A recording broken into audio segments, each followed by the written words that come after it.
ओम अरहम रात्रिकालीन कार्यशाला का शुभारंभ होने जा रहा है।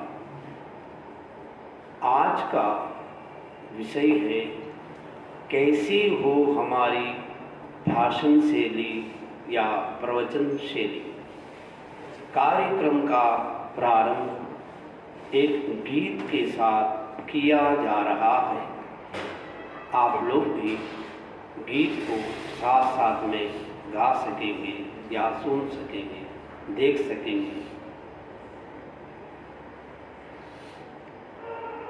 जिंदगानी वो जिंदगानी बड़ी मस्तानी, जिंदगानी बड़ी मस्तानी, तू तज खिंचातानी, तू तज खिंचातानी, न कर विलापात रे, खुश रहना तुम्हारे हाथ रे, ओ खुश रहना तुम्हारे हाथ रे। जिंदगानी बड़ी मस्तानी, तो तज खिंचातानी, न कर विलापात रे, खुश रहना तुम्हारे हाथ रे, ओ खुश रहना तुम्हारे हाथ रे। बोलो तो बाजे सरगम सदाही, बोलो तो बाजे सरगम सदाही, इतना मीठा बोल गरे, गुणों के पुष्प तू देखे जहाँ भी, गुणों के पुष्प तू देखे जहाँ भी, द्वार हृदय का खोल गरे। मुस्काना ओ मुस्काना ताक दिन ताना, मिटेंगे झंझावात रे, खुश रहना तुम्हारे हाथ रे, ओ खुश रहना तुम्हारे हाथ रे। ओ जिंदगानी बड़ी मस्तानी, तू तज खिंचातानी, न कर विलापात रे, खुश रहना तुम्हारे हाथ रे, ओ खुश रहना तुम्हारे हाथ रे। जादू सा होगा सब पर सहज ही, जादू सा होगा सब पर सहज ही, जब तुम मुस्कुराएगा, चिंता से मुक्ति मिलती सहज ही, चिंता से मुक्ति मिलती सहज ही, जब तू गुनगुनाएगा। जो भी आए वो जो भी आए तेरा बन जाए, जो भी आए तेरा बन जाए, हो जाए तेरे साथ रे, खुश रहना तुम्हारे हाथ रे, ओ खुश रहना तुम्हारे हाथ रे।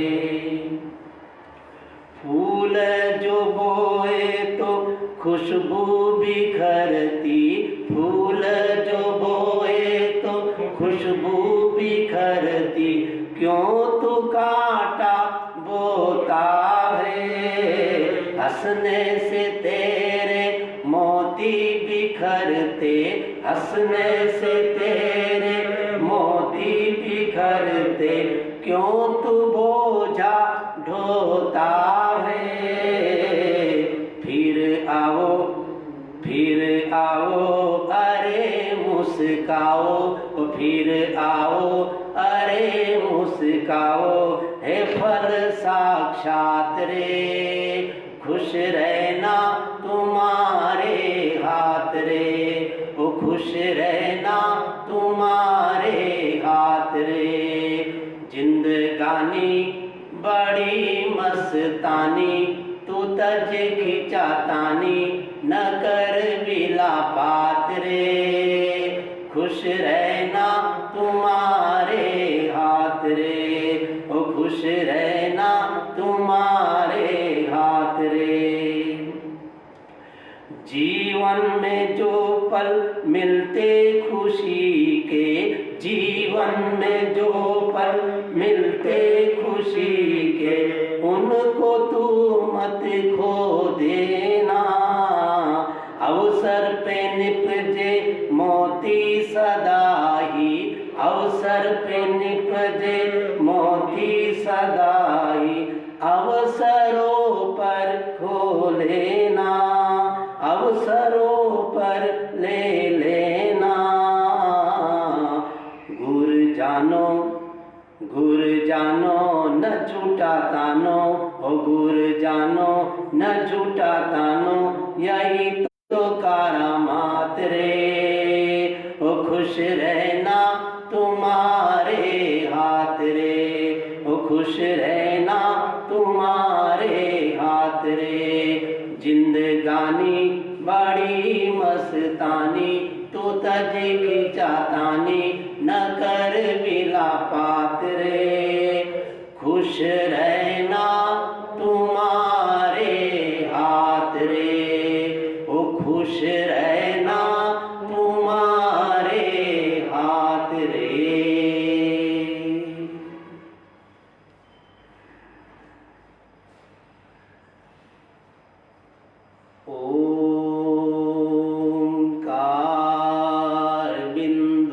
संयुक्तं नित्यं ध्यायन्ति योगिनः, कामदं मोक्षदं चैव। ओंकाराय नमो नमः, ओंकाराय नमो नमः। ध्यानं मूलं गुरोमूर्ति, पूजा मूलं गुरोपदम्, मंत्रं मूलं गुरोवाक्यं, मोक्षं मूलं गुरुकृपा, मोक्षं मूलं गुरुकृपा। परम आराध्य की पावन चरणों में वंदन। हैदराबाद में विराजित महातपस्वी आचार्य श्री महासमण जी के पावन चरणों में वंदन। अत्र विराजित शासन श्री मुनि श्री सुरेश कुमार जी स्वामी, मुनि श्री संबोध कुमार जी स्वामी, आज के इस जय जय जिन शासन ग्रुप से जुड़े हुए देख रहे इस कार्यक्रम को फेसबुक के आधार पर और सुन रहे हैं भाइयों और बहनों, आज का विषय कैसी हो हमारी प्रवचन शैली। हम सब सामाजिक प्राणी हैं, समाज में रहते हैं, सामाजिक जीवन जीते हैं और हमारे सबके एक दूसरे के साथ संबंध बनते हैं। व्यक्ति और समाज दोनों का अपना मूल्य है। व्यक्तियों के समूह से समाज बनता है, समाज हमको दिखाई नहीं देता, व्यक्ति दिखाई देता है और इन संबंध का आधार है वाणी। वाणी के आधार पर जाना जा सकता है ये व्यक्ति कैसा है। व्यक्ति की पहचान उसकी वाणी से होती है। प्रवचन की शैली कैसी होना चाहिए, इस पर हमें चिंतन करना है। सबकी अपनी अपनी जीवन शैली होती है, वैसे सभी की अपनी प्रवचन शैली होती है। अपेक्षा है चाहे किसी की भी प्रवचन शैली हो, वो प्रवचन शैली वो प्रवचन का तरीका दूसरों को प्रभावित करने के लिए नहीं हो, प्रकाशित करने के लिए हो। अगर हमें कोई बात बताना है तो अपेक्षा है उस बात को तोड़कर, जोड़कर, मोड़कर बताना चाहिए। हमारी प्रवचन शैली सत्य प्रधान होना चाहिए। अगर जिस प्रवचन में सत्य की बात दूर है और असत्य की बात ज़्यादा है, वो प्रवचन ज़्यादा प्रभावशाली नहीं रहेगा। इस कार्यशाला का मुख्य उद्देश्य है कि जो वक्ता है उन्हें प्रवक्ता बनना है, तो उनकी अपनी भाषण की शैली कैसी होनी चाहिए, कुछ बिंदुओं पर चर्चा की जा रही है। बताया जा रहा है कि हमारी प्रवचन शैली सत्य के आधार पे होना, सत्य प्रधान प्रवचन शैली होना चाहिए। आदर्श प्रधान प्रवचन शैली होनी चाहिए। आदर्श, इसका प्रभाव कब पड़ता है प्रवचन का?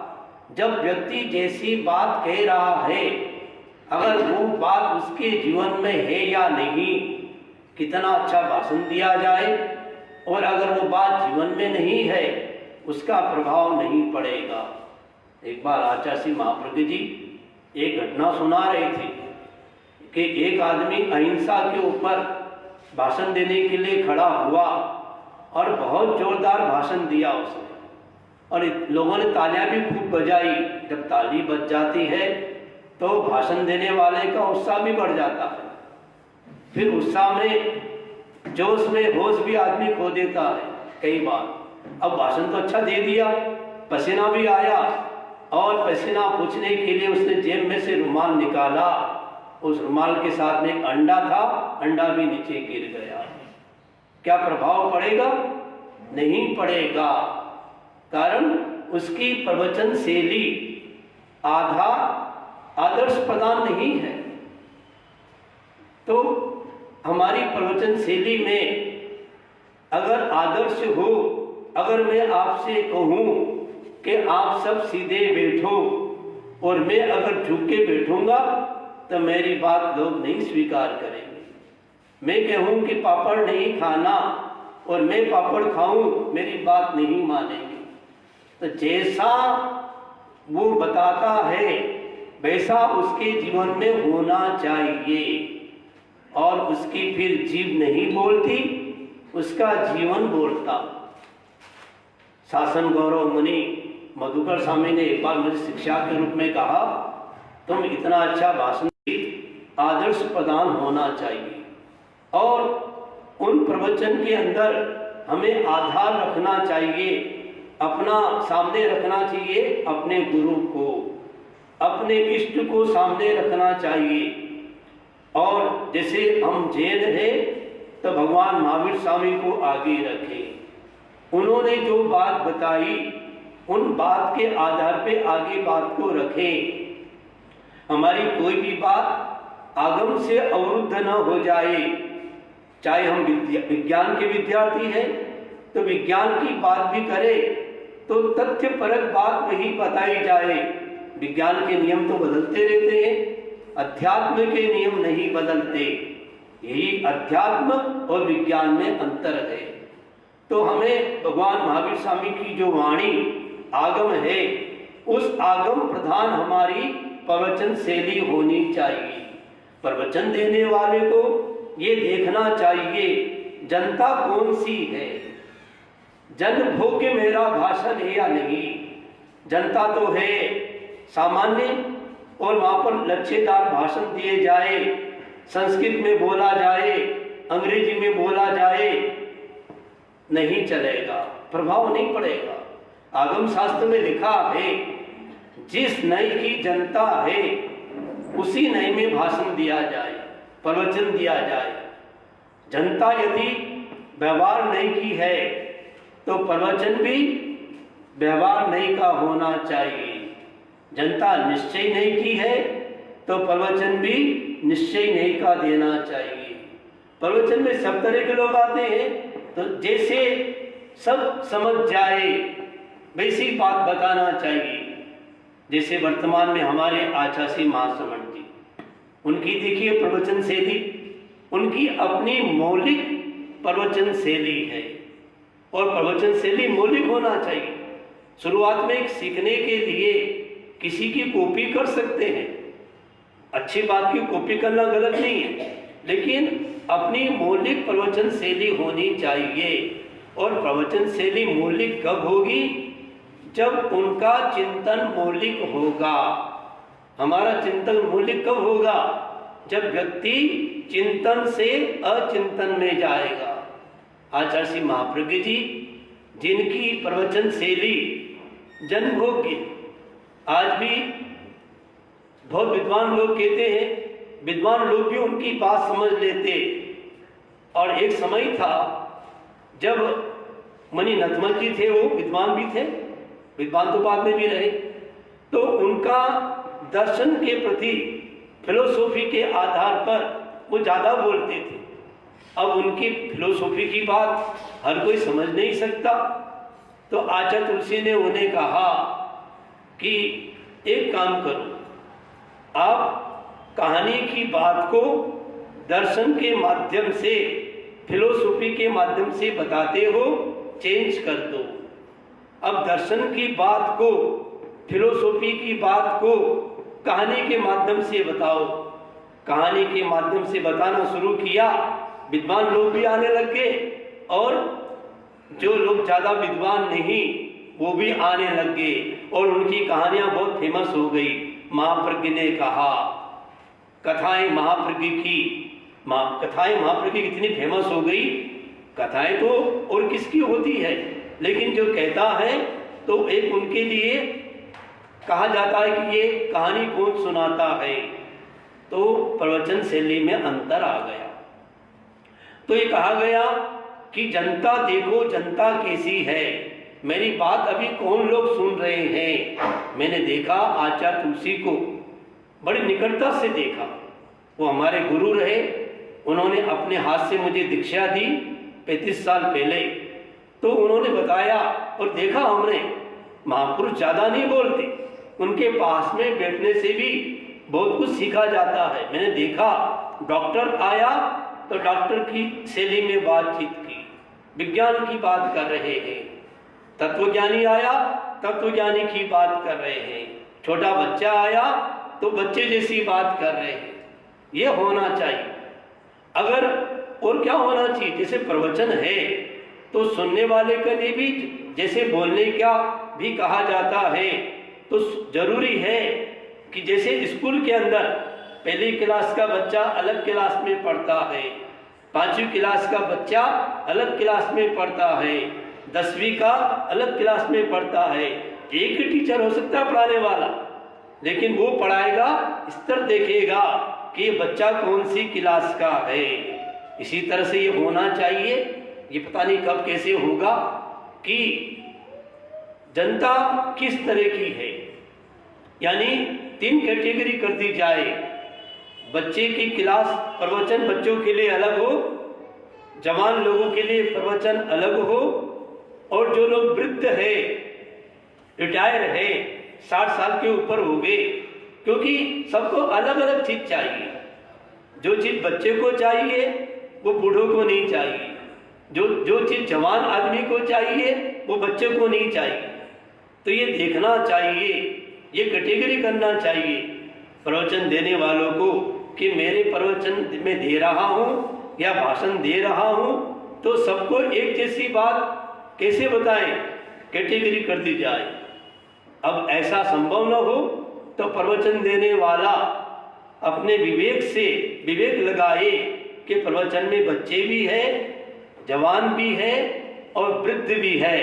तो मेरा प्रवचन केवल वृद्ध लोगों को काम ही आए ऐसा नहीं हो, मेरा भाषण केवल जवान लोगों को काम आए, औरों को काम ना आए ऐसा न हो, और मेरा भाषण केवल चुटकुले नहीं सुनाए जाए, केवल बच्चों को काम नहीं आए, बड़े को भी काम आए। तो देखा जाए 3 तरह के लोग हैं, तो ऐसी बातें बताई जाए जो बातें बच्चे को भी समझ में आ जाए, विज्ञान के विद्यार्थी को भी समझ में आ जाए, और जो तत्वज्ञानी है, फिलोसोफर है, उसको भी वो काम आ जाए। तो ये विवेक दिया गया। तो आगम में कहा गया कि परिक भाषी सुसमाही इंदिये, प्रवचनकार के लिए कहा गया कि उसकी प्रवचन शैली कैसी हो।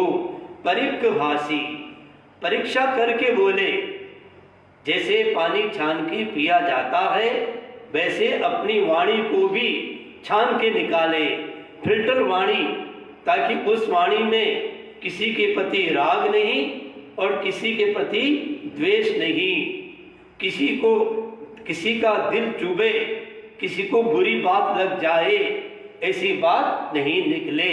वो कब होगा? सूत्र दिया भगवान महावीर स्वामी ने, ना पुट्ठो बागरे किंची। पहले बताया कि बिना पूछे मत बोलो, और पूछना है तो, बोलना है तो पुट्ठो वा नाल्यम वहम, यानी हमारी उस भाषा में असत्य ना आ जाए। कितनी सुंदर बात। भास मानस अंतरा, यानी जब 2 व्यक्ति बात करते हो तो तीसरे को बीच में नहीं बोलना। तो ऐसी छोटी छोटी बातें, मैंने अमेरिका में गया, गुरुदेव की कृपा से वहां जाने का मौका मिला, और वहां पे एक सूत्र अच्छा चलता है। सूत्र ये चलता है कि किसी की गर्दन काटने से भी अधिक खतरनाक है किसी की बात को काट देना। किसी की बात को नहीं काटना चाहिए।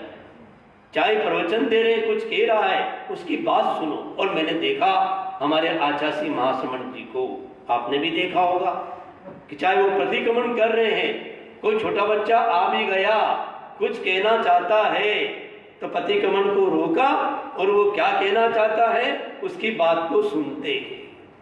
आज सबसे बड़ी समस्या क्या है? कोई किसी की बात को नहीं सुनता।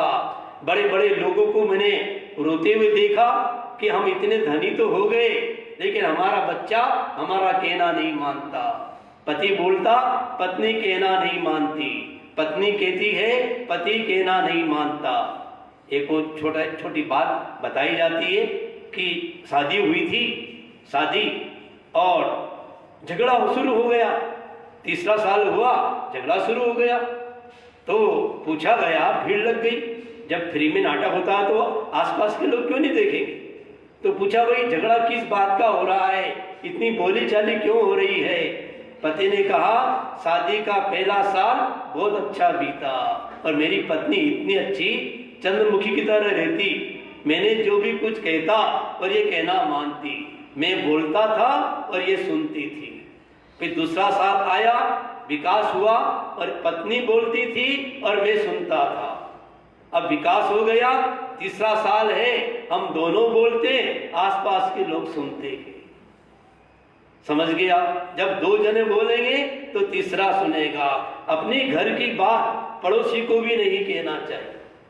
तो ये बताया गया कि हमारी वाणी फिल्टर होना चाहिए। परिक भाषी सुसमाई इंदिये, चौक कसाया बगेव निस्गे। हम 4 कसाय को शांत रखकर हमारी जो वाणी है शांत भाव से बोलना चाहिए। बोलने वाले को उत्तेजित नहीं होना चाहिए। हमारे जो कालूगणी हुए तेरापन धर्म संघ के 8वें आचार्य एक अच्छी बात कहते थे कि आप कितने भी तत्वज्ञानी हो और कोई आपसे चर्चा कर रहा है और आपको लग रहा है कि मेरी बात 100% सत्य है, सामने वाले की बात सत्य नहीं है, फिर भी कहा गया उत्तेजना मत लाओ, शांत रहो। अगर चर्चा के दौरान तुम उत्तेजना में आ गए तो तुम्हारी आधी हार वहीं हो गई। कितनी अच्छी बात बताई। तो प्रवचन में उतार चढ़ाव आना चाहिए। प्रवचन की शैली का ये सबसे महत्वपूर्ण सूत्र है कि एक जैसा प्रवचन नहीं होना चाहिए। कहीं अपेक्षा लगे तो चढ़ाव आ गया। जैसे गीत में अच्छे गीतकार की पहचान आरोहण और अवरोहण, कहाँ किस शब्द को आगे खींचना है, कहाँ आलाप देना है कहाँ नीचे डालना है, ये सिखाया जाता है। शास्त्रीय संगीत को में बताया जाता है कि गीत कैसे गाना, तो भाषण कैसे देना, तो इसमें आरोहण अवरोहण यानी कहीं लगे कि जोश से बोलना है, होश को कायम रखते हुए जोश से बोला जा सकता है। जैसे हमारे संत हुए तरुण सागर जी, क्रांतिकारी संत तरुण सागर, बहुत जोश से बोलते थे। तो उनको लगता है, उनसे पूछा गया आप इतने जोश से क्यों बोलते हो और कड़वा क्यों बोलते हो? उनके प्रवचन की किताबें फेमस है, कड़वा प्रवचन। भले मैं मीठा बोलूंगा तो लोग मेरी बात मानेंगे नहीं, तो फिर बोले बार बार क्यों बोलते हो? बोले एक बार में आदमी समझता नहीं है, तो 3 बार बोलना पड़ता है। तो फिर जोश से क्यों बोलते हो? बोले अगर जोश से नहीं बोलूंगा आदमी फिर नींद में चला जाए। तो उनका आधार अलग। कई ऐसे होते हैं बहुत शांत भाव से बोलते हैं। तो मैं ये नहीं कहता कि उत्तेजना लाए, चाहे बहुत ज्यादा शांत हो जाए। तो ये देखना चाहिए किस घटना में, जैसे कई बार देखता हूं मैं, जब आचार्य श्री महाश्रमण जी जब भगवान महावीर स्वामी के पूर्व सुनाते हैं तो ऐसा लगता कि भगवान महावीर बन गए, खुद बन गए महावीर स्वामी। एक बार प्रश्न पूछा गया आचार्य श्री महाश्रमण जी ने कि ये शोध का विषय है कि भगवान महावीर नेपाल आए या नहीं आए। मैंने कहा गुरुदेव हमको पता नहीं कि महावीर स्वामी नेपाल आए कि नहीं आए, लेकिन महावीर के रूप में महाश्रमण जी नेपाल जरूर आए, विदेश की धरती पर।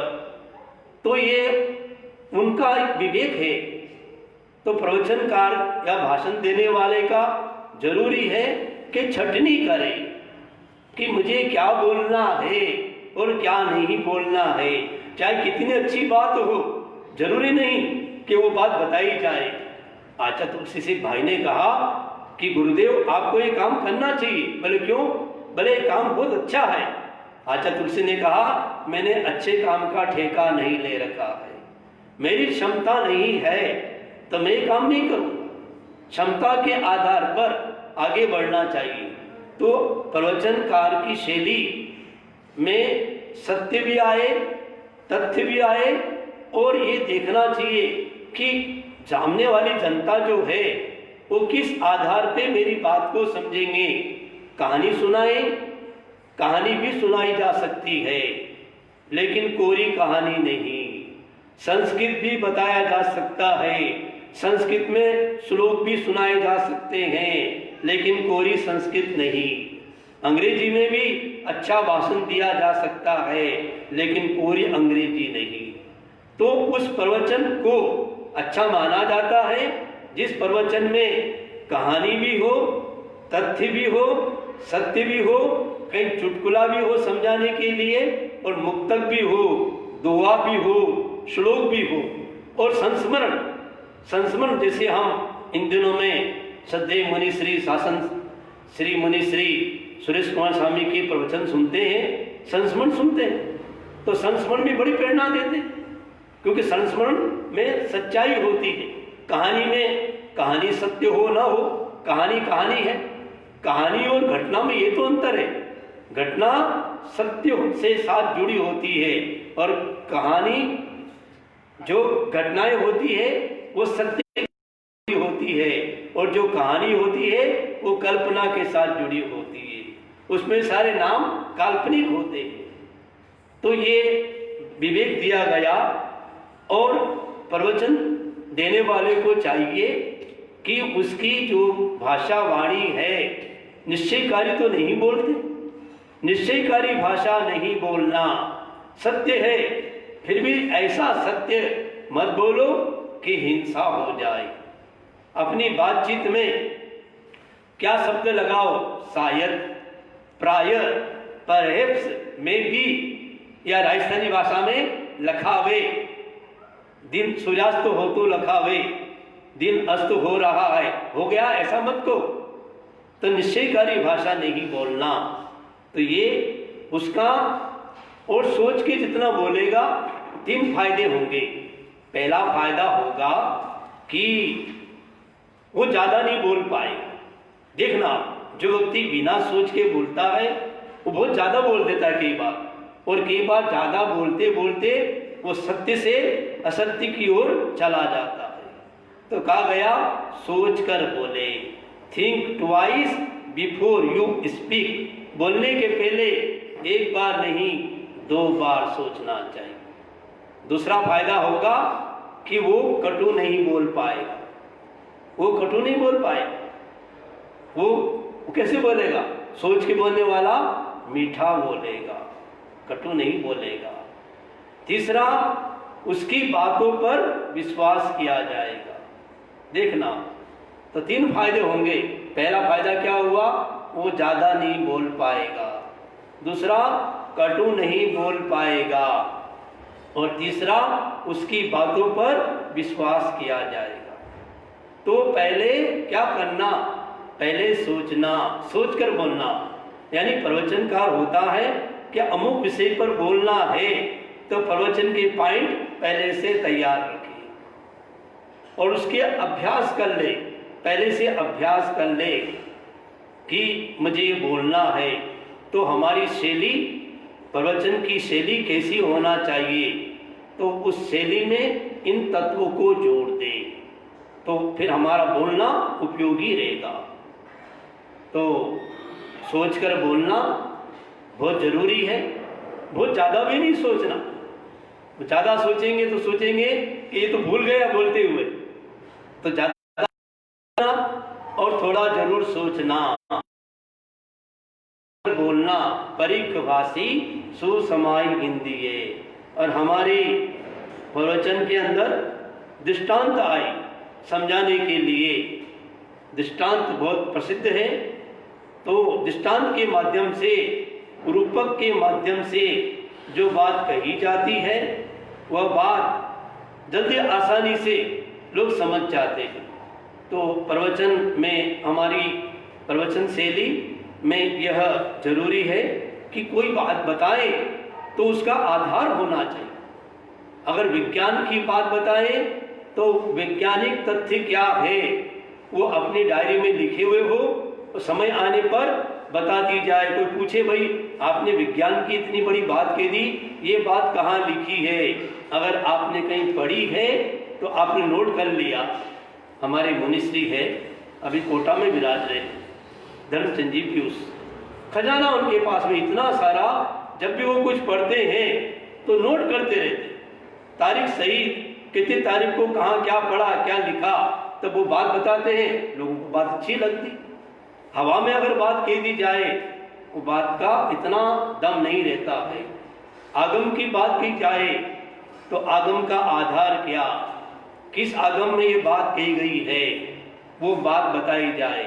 तो आगम के आधार पर, आगम की बात कब करना, तो भाषण देने वाले को, चाहे भाषण की बात अगर भाषण देने वाले सुन रहे हैं या प्रवचन देने वाले सुन रहे हैं, हो सकता है कोई इस बात को, प्रवचन देने का अधिकार किसको है? सन्यासी। और भाषण वो भी दे सकता है, लेकिन गृहस्थी लोग प्रवचन नहीं दे सकते। प्रवचन का अर्थ है प्रबुद्ध लोगों के वचन, और गृहस्थ भी उपासक या कोई प्रबुद्ध हो सकते हैं, अलग बात है। नॉर्मली प्रवचन शब्द का प्रयोग साधु संतों के लिए ही किया जाता है। तो जरूरी है कि वो आगम की बात बताई जाए। तो सुबह का अगर प्रवचन है तो सुबह के प्रवचन में प्रवचन आगम प्रधान होना चाहिए। आगम आधारित प्रवचन माला, कई लोगों को देखा मैंने, सुबह का फिक्स है, 4 महीने का चतुर्मास है, 4 महीने के प्रवचन की कार्ड बना रखे। वो कार्ड जनता के हाथ में भी है, उनको भी सुविधा, जनता को सुविधा कि आज का सप्ताह ये सप्ताह है, इस सप्ताह में आगम की इस तरह की विषय आएंगे। दिन का प्रवचन कुछ और विषय पे होता है, रात का प्रवचन कुछ और विषय पे होता है। तो ये छटनी की जाए, तो विषय का संकलन किया जाए। और अच्छा प्रवचन कब दे सकते हैं? जब हमारी मेमोरी अच्छी है। कोई अगर बात याद शक्ति हमारी अच्छी है तो प्रवचन देने में सुविधा रहेगी, क्योंकि प्रवचन देना चाहे भाषण देना, उसके लिए जरूरी है शार्प ब्रेन। जो बात दिमाग से निकलेगी और अनुभव के आधार पे निकलेगी, वो बातें बहुत कारगर होगी। तो हमारे प्रवचन में जो बात आए तो समाधान परक प्रवचन शैली होनी चाहिए। केवल समस्या खड़ी ना करें। आपने देखा होगा और हमने भी देखा और सुना आचार्य श्री महाप्रज्ञ जी को कि वो जब भी कोई बात रखते कि आज ये हिंसा की समस्या है, आज बेरोजगारी की समस्या है, आज आतंकवाद की समस्या है, अमुक अमुक समस्या है, तो इस समस्या का कारण क्या है, कारण की बात बता दें। जैसे उन्होंने अहिंसा यात्रा शुरू की तो उन्होंने बताया कि हमने हिंसा के कारण की खोज की। हिंसा के मुख्य 3 कारण। प्रवचन देने वालों को ये जरूरी है कि वो जिस विषय का प्रवचन दे रहे हैं उसका क्रम बनाएं कि पहले वो चीज क्या है। जैसे तनाव पे बोलना है तो तनाव क्या है, फिर तनाव क्यों होता है, फिर तनाव के कितने प्रकार है, फिर तनाव से क्या हानियां होती है, फिर अंत में तनाव मुक्ति के उपाय बताए जाए। ये क्रम होना चाहिए और इसके सहायक सामग्री उपयोग में ली जा सकती है। तो उन्होंने बताया कि हिंसा के 3 कारण। पहला कारण रोटी का अभाव।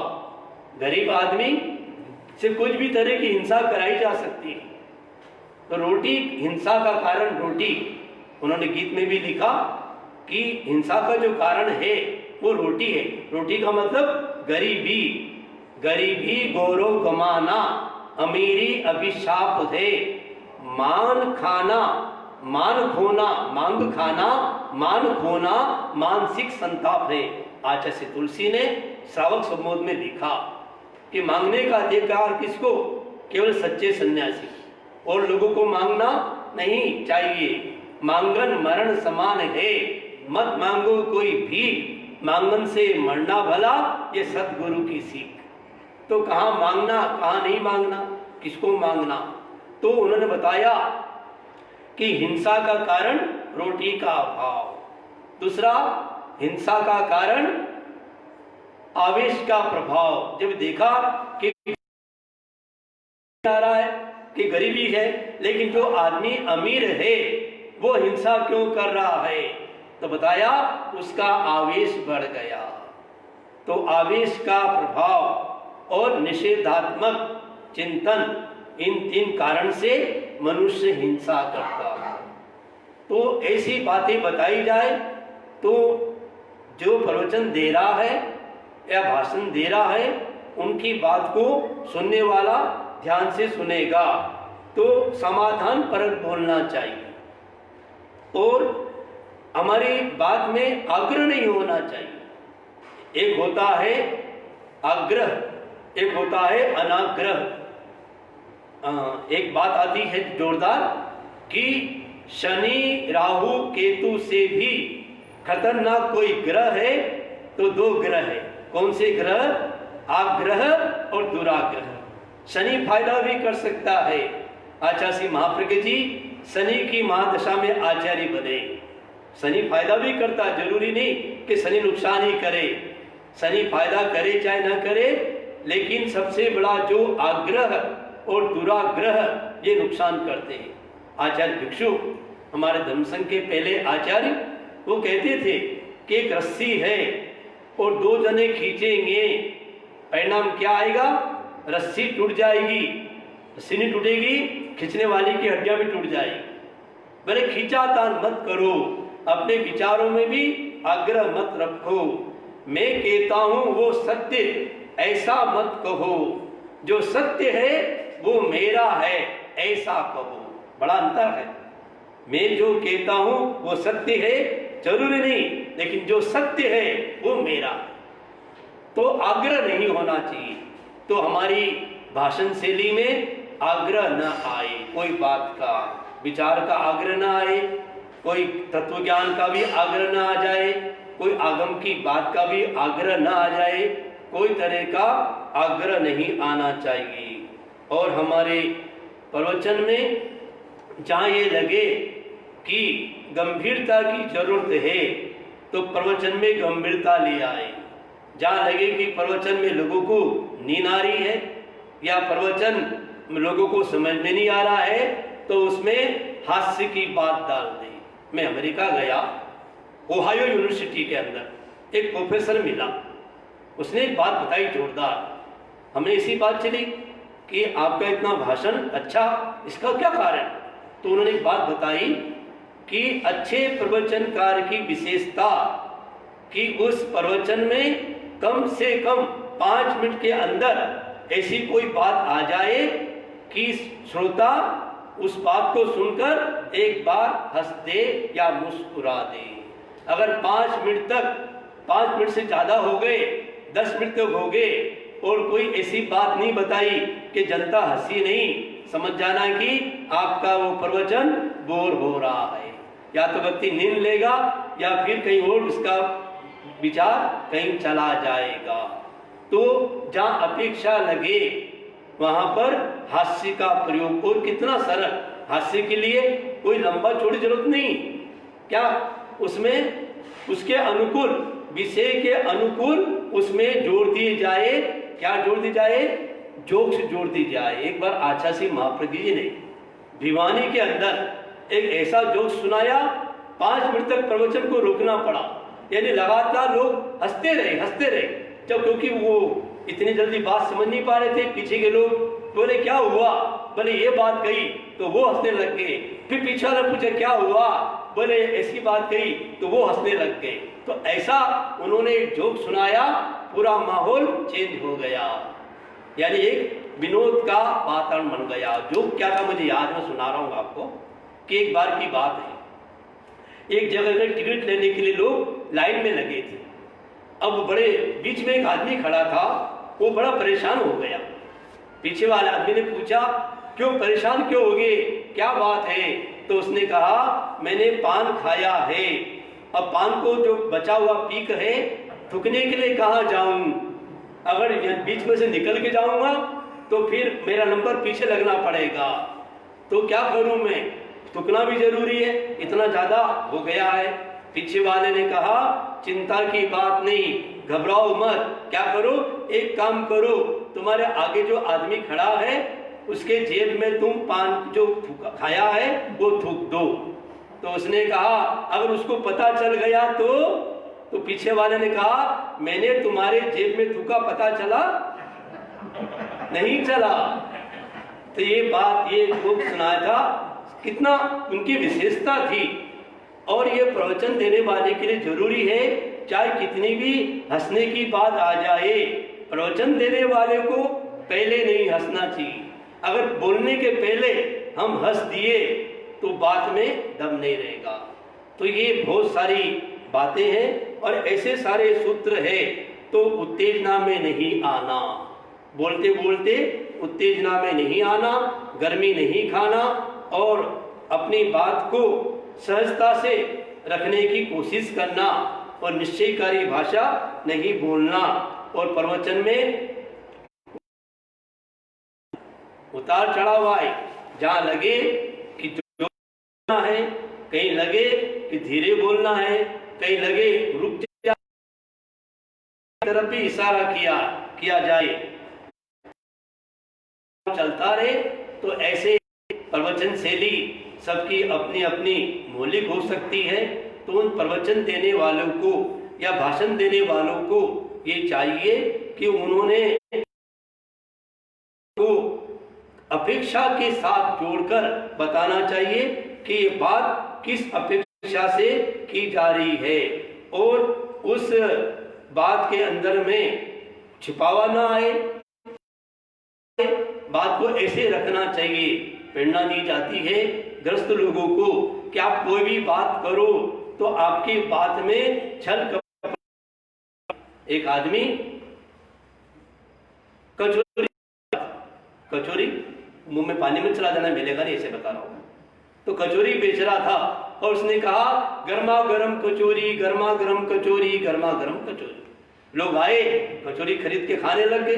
एक आदमी ने कहा, ये क्या बात है, आप हमको ठगते हो कैसे? आपने कहा कि गर्मा गर्म कचौरी, तो ये तो कुछ कचौरी ठंडी है, ये तो बेईमानी हो गई। तो बोले, मैंने क्या कहा था, तुमने मेरी बात पे ध्यान नहीं दिया। मैंने कहा गर्मा गर्म कचौरी, इसका मतलब अलग अलग करो। गर्मा गर्म कैसे बना? गरम प्लस अगरम दोनों को मिलाया तो गर्मा गर्म। पर मैंने पहले ही कहा था कि कचौरी गर्मा गर्म है, लेकिन आम जनता तो यही समझेगी ठग लिया मुझे।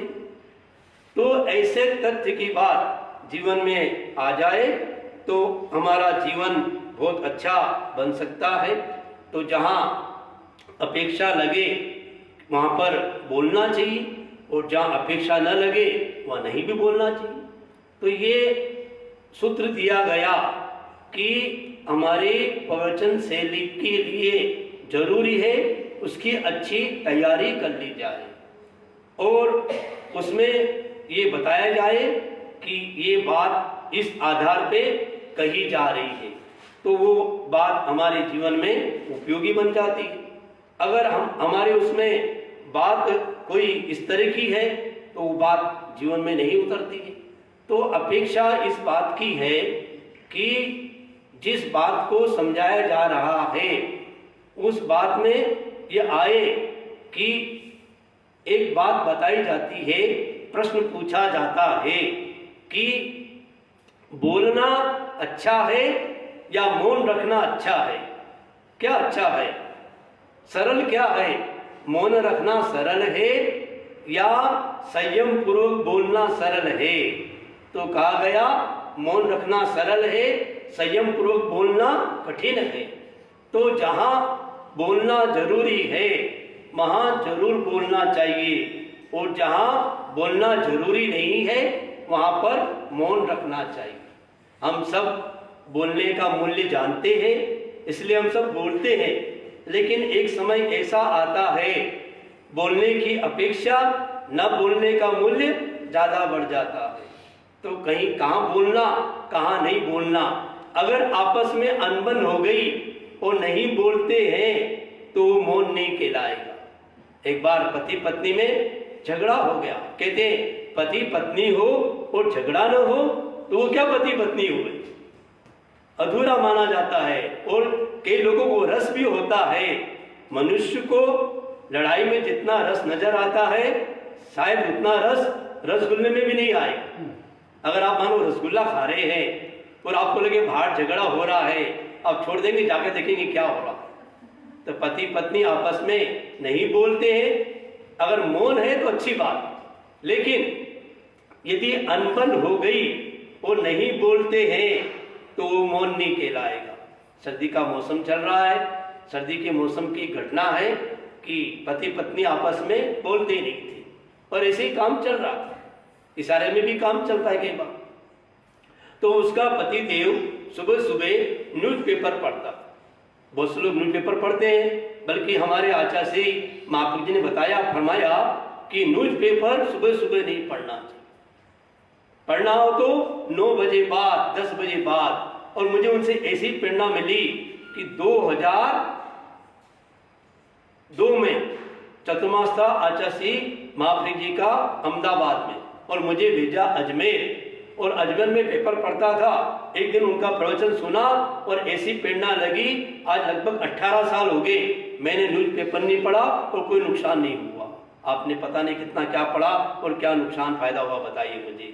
तो कम से कम ये कहा गया कि सुबह सुबह हमारा मन फ्रेश रहता है, हमारा दिमाग ताजा रहता है। और कचरा कहाँ भर रहे हो आप? ये न्यूज़पेपर में कितना क्या बातें आती, सब हिंसा की बातें ऐसी आती है, कोई अच्छी बात तो कोई आती भी नहीं है। अच्छी बात मिलेगी तो कोई ढूंढने से अंदर मिल जाएगी, कि प्रवचन की बात कहीं से मिल जाए तो अलग बात। बाकी तो कहा गया कि तो वो न्यूज़पेपर पढ़ रहा था और आगे अग्नि लगी हुई थी कि उसकी ताप से थोड़ी सी उष्मा आ जाए।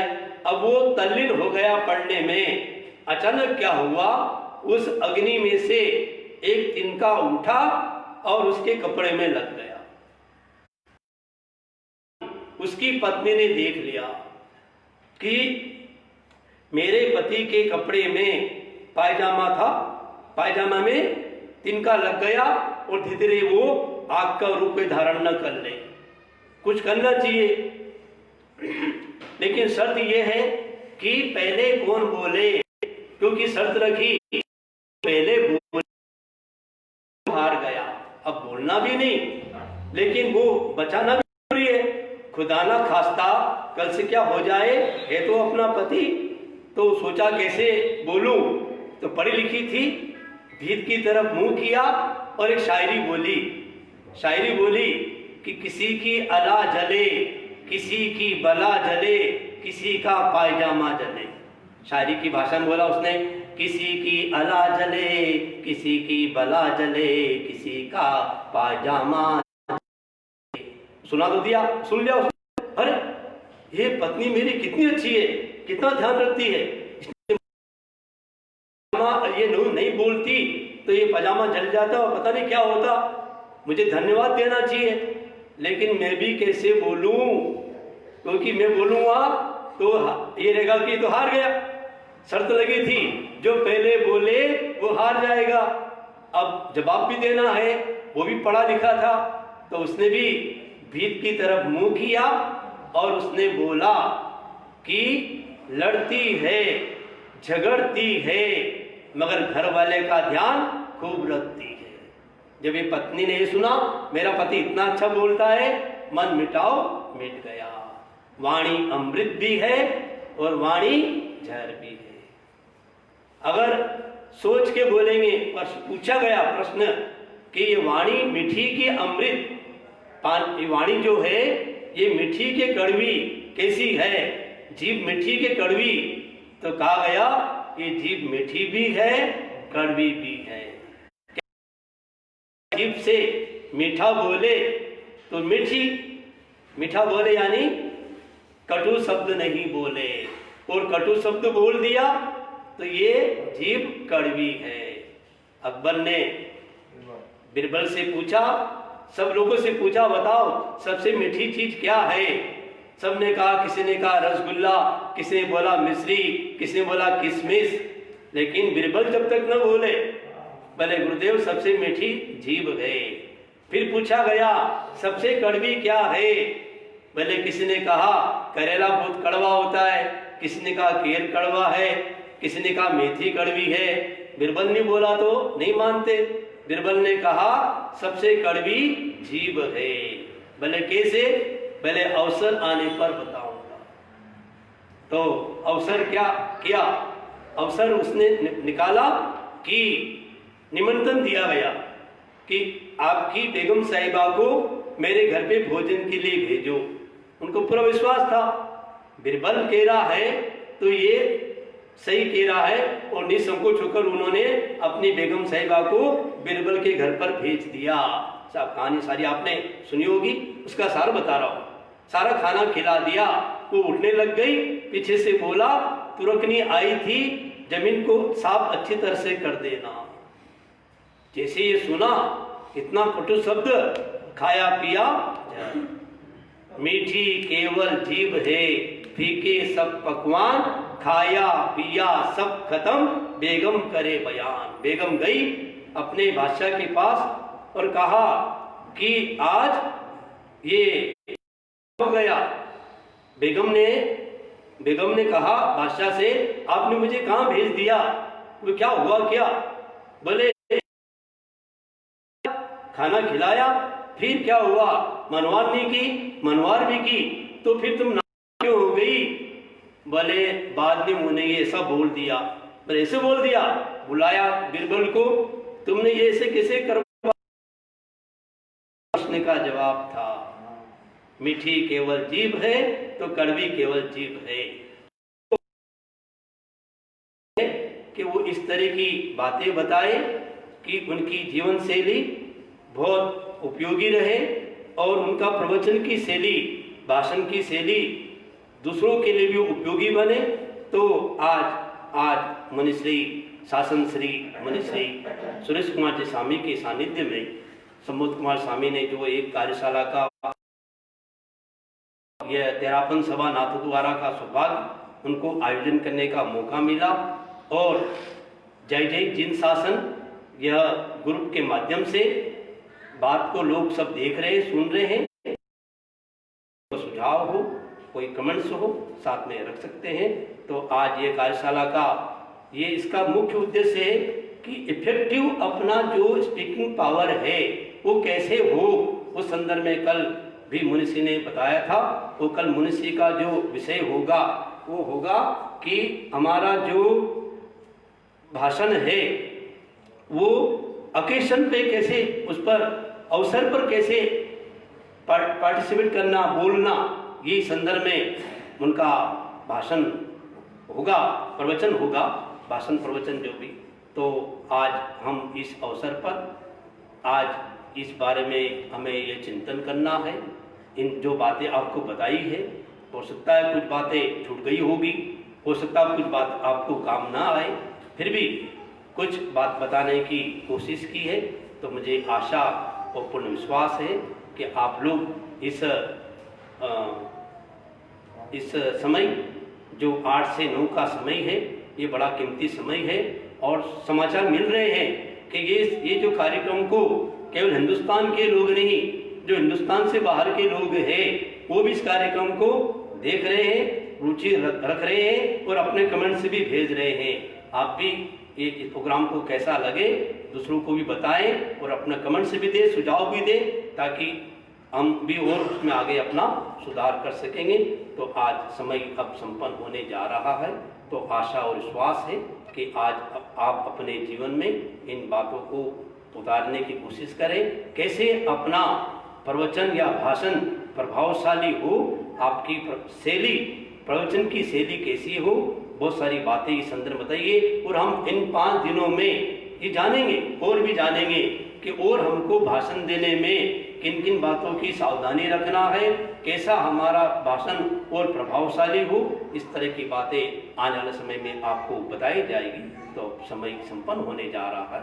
मैं आप सबसे गुजारिश करता हूँ, दोनों हाथ जोड़कर, आरोग्य बोहि लाभम समाहि वरमुत्तमं दिन्तु सागरवर गंभीरा सिद्धा सिद्धिं मम दिशन्तु, सिद्धा सिद्धिं मम दिशन्तु। ओम शांति।